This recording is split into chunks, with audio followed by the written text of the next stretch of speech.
But in the bullshit department, a businessman can't hold a candle to a clergyman. Because I got to tell you the truth, folks. I got to tell you the truth. When it comes to bullshit, big time, major league bullshit, you have to stand in awe of the all-time champion of false promises and exaggerated claims, religion. No contest.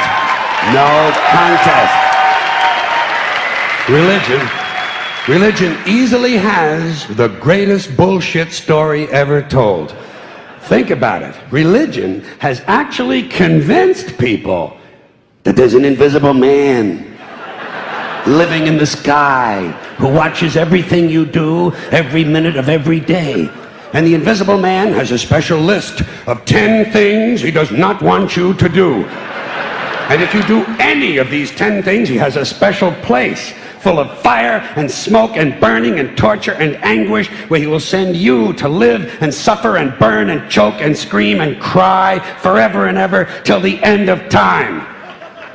But he loves you.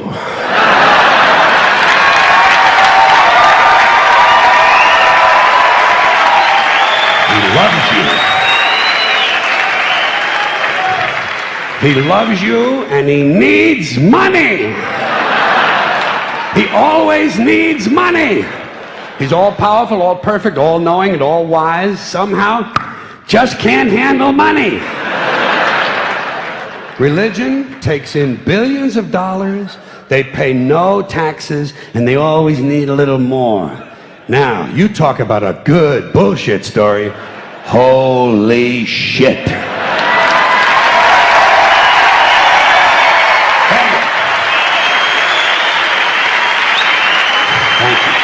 But,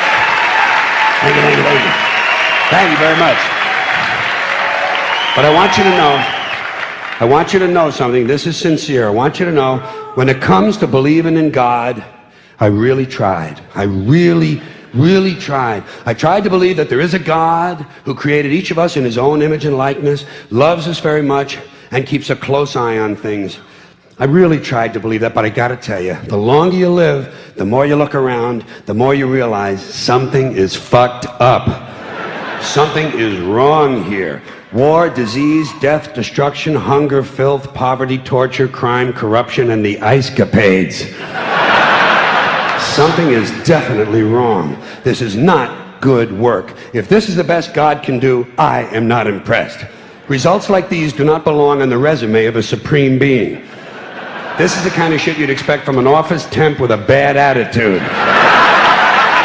And just between you and me, in any decently run universe, this guy would have been out on his all-powerful ass a long time ago. And by the way, I say this guy because I firmly believe, looking at these results, that if there is a God, it has to be a man. No woman could or would ever fuck things up like this.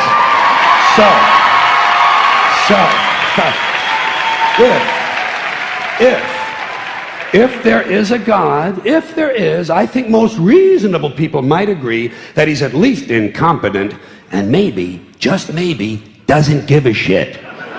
Doesn't give a shit, which I admire in a person and which would explain a lot of these bad results. So rather than be just another mindless religious robot, mindlessly and aimlessly and blindly believing that all of this is in the hands of some spooky, incompetent father figure who doesn't give a shit, I decided to look around for something else to worship, something I could really count on. And immediately, I thought of the sun. Happened like that. Overnight, I became a sun worshiper. Well, not overnight. You can't see the sun at night. But first thing the next morning, I became a sun worshiper. Several reasons. First of all, I can see the sun, okay? Yeah. Unlike some other gods I could mention, I can actually see the sun. I'm big on that. If I can see something, I don't know, kind of helps the credibility along, you know? So every day I can see the sun as it gives me everything I need: heat, light, food, flowers in the park, reflections on the lake, an occasional skin cancer, but hey, at least there are no crucifixions, and we're not setting people on fire simply because they don't agree with us. Sun worship is fairly simple. There's no mystery, no miracles, no pageantry. No one asks for money. There are no songs to learn. And we don't have a special building where we all gather once a week to compare clothing. And the best thing about the sun, it never tells me I'm unworthy. Doesn't tell me I'm a bad person who needs to be saved. Hadn't said an unkind word. Treats me fine. So I worship the sun. But I don't pray to the sun. Know why? I wouldn't presume on our friendship. It's not polite. I've often thought people treat God rather rudely, don't you? Asking trillions and trillions of prayers every day, asking and pleading and begging for favors. Do this, give me that, I need a new car, I want a better job. And most of this praying takes place on Sunday, his day off. It's not nice, and it's no way to treat a friend. But people do pray, and they pray for a lot of different things. You know, your sister needs an operation on her crotch. Your brother was arrested for defecating in a mall. But most of all, you'd really like to fuck that hot little redhead down at the convenience store. You know, the one with the eye patch and the club foot, huh? Can you pray for that? I think you'd have to. And I say, fine, pray for anything you want. Pray for anything. But what about the divine plan?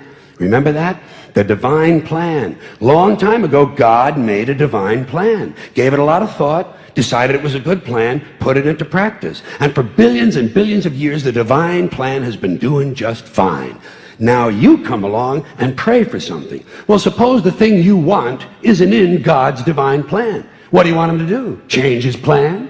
Just for you? Doesn't it seem a little arrogant? It's a divine plan. What's the use of being God if every rundown schmuck with a $2 prayer book can come along and fuck up your plan? And here's something else, another problem you might have. Suppose your prayers aren't answered. What do you say? Well, it's God's will. Thy will be done. Fine, but if it's God's will and he's going to do what he wants to anyway, why the fuck bother praying in the first place? Seems like a big waste of time to me. Couldn't you just skip the praying part and go right to his will? It's all very confusing. So to get around a lot of this, I decided to worship the sun. But, as I said, I don't pray to the sun. You know who I pray to? Joe Pesci. Joe Pesci. Joe Pesci. 2 reasons. First of all, I think he's a good actor, okay? To me, that counts. Second, he looks like a guy who can get things done. Joe Pesci doesn't fuck around. Doesn't fuck around. In fact, Joe Pesci came through on a couple of things that God was having trouble with.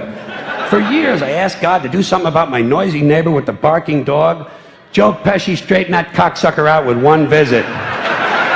It's amazing what you can accomplish with a simple baseball bat. So I've been praying to Joe for about a year now. And I noticed something. I noticed that all the prayers I used to offer to God and all the prayers I now offer to Joe Pesci are being answered at about the same 50% rate. Half the time I get what I want, half the time I don't. Same as God, 50-50. Same as the 4-leaf clover and the horseshoe, the wishing well and the rabbit's foot. Same as the mojo man. Same as the voodoo lady who tells you your fortune by squeezing the goat's testicles. It's all the same, 50-50. So just pick your superstition, sit back, make a wish, and enjoy yourself. And for those of you who look to the Bible for moral lessons and literary qualities, I might suggest a couple of other stories for you. You might want to look at The 3 Little Pigs. That's a good one. Has a nice, happy ending. I'm sure you'll like that. Then there's Little Red Riding Hood, although it does have that X-rated part where the big bad wolf actually eats the grandmother, which I didn't care for, by the way. And finally, I've often always drawn a great deal of moral comfort from Humpty Dumpty. The part I like the best, all the king's horses and all the king's men couldn't put Humpty Dumpty back together again. That's because there is no Humpty Dumpty and there is no God. None, not one, no God, never was. In fact, I'm gonna put it this way. If there is a God, may he strike this audience dead. See, nothing happened. Nothing happened. Everybody's okay. All right? Tell you what. I'll raise the stakes. I'll raise the stakes a little bit. If there is a God, may he strike me dead. See? Nothing happened. Oh, wait, got a little cramp in my leg. And my balls hurt. Plus, I'm blind. I'm blind. Oh, now I'm okay again. Must have been Joe Pesci, huh? God bless Joe Pesci. Thank you all very much. Joe bless you. Thank you very much. I appreciate it.